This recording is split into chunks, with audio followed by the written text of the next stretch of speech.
Hi friends, welcome back to our channel. আজকে সকাল থেকেই আকাশটা মেঘলা করে আছে, আর কেন জানি না আজকে অনেক বেশি করে বাড়ির কথা মনে পড়ছে। কাজের ফাঁকে যখনই উঠে এই ব্যালকনিটাতে দাঁড়াই, কখনো কখনো মনে হয় যে হ্যাঁ, কলকাতাতেও ঠিক আকাশ ঝেঁপে হয়তো এরকমের বৃষ্টি নামছে। আজকে এরকম একটা ওয়ার্ক ফ্রম ডে ছিল, আর সকাল থেকে অনেক কাজ ছিল, অনেকগুলো মিটিং অ্যাটেন্ড করা ছিল। তার মাঝেই আর কি যতটুকু শেয়ার করে নেওয়া যায় আপনাদের সাথে। তো আমি আজকে একটা খুব চটজলদি লাঞ্চ বানিয়েছিলাম, যেটা আপনাদের সাথে শেয়ার করে নিচ্ছি।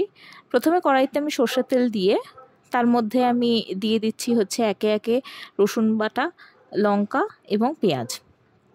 তিনটে যখন ভালো করে কড়াইয়ের মধ্যে ফ্রাই করছি, তখন অন্যদিকে আমি সিদ্ধ করে রেখেছিলাম হচ্ছে ছোলার ডাল।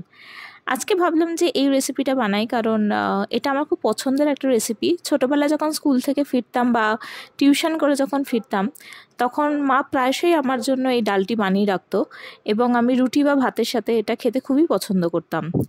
তো অনেক দিন যেহেতু বাড়ি ছেড়েছি, আর সেরকমভাবে সব রান্না করে হয়ে ওঠা হয় না, আর তাড়াতাড়ির মধ্যে যতটুকু করা যায় বাড়ির অন্যান্য কাজ সেরে সেগুলোই করি। বাট আজকে মনে হলো যে একটু সময় পেয়েছি যখন, তখন আজকে এই সিম্পল খাবারটাই বানাই।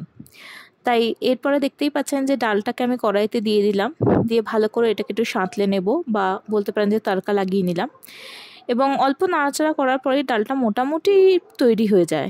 এই ডালটাতে আমি অনেক সময় হিং অ্যাড করেও থাকি, আবার নাও অ্যাড করে থাকি। বাট যাই করি না কেন, ডালটা খেতে কিন্তু খুবই ভালো হয়, আর কালারটাও আজকে বেশ ভালো লাগছে।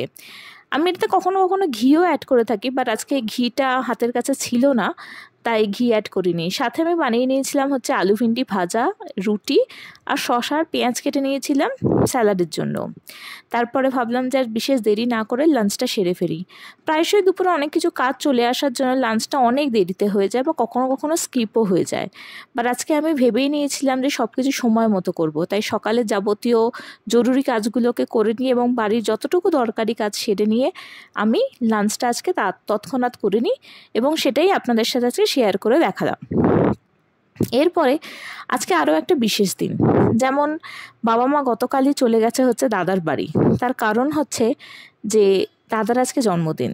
হ্যাঁ, আমি যেতে পারিনি দাদার বাড়িতে। প্রথম কথা হচ্ছে আমার কাজ ছিল, আজকে অফিসের দিন, ছুটি নিতে পারিনি, কারণ গেল সপ্তাহে আমিই ছুটি নিয়েছিলাম। এরপরে দেখি যে কিছুক্ষণ পরে একটা কলিং বেল বাজে এবং একটা পার্সেল আসে মেঘনা বিরিয়ানি। বাট আমি তো কোনো রকম বিরিয়ানি অর্ডার করিনি। খুলে দেখলাম যে একটা টিফিন বক্স, বুঝতে পারলাম যে মাই পাঠিয়েছে। এবং টিফিন বক্সে কী ছিল সেটা আর বুঝতে বাকি রইল না, কারণ মা সকালবেলা দাদার জন্য পুজো দিয়েছিল, সেই পুজোরই একটু মিষ্টি আমার জন্য পাঠিয়ে দিয়েছিল।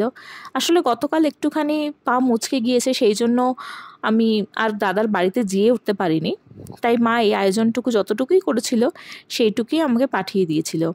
যেহেতু একই জায়গায় একই সাথে আছি, তো আলাদা আলাদাভাবে বার্থডে সেলিব্রেট করতে কারোরই ইচ্ছা করে না, কিন্তু যেহেতু আজকে একটা অফিসের দিন বা আজকে একটা কাজের দিন, তো আমরা কেউই সেইভাবে সেলিব্রেট করতে পারছিলাম না। তবুও মা বাবা আছে বলে যতটুকু হয়।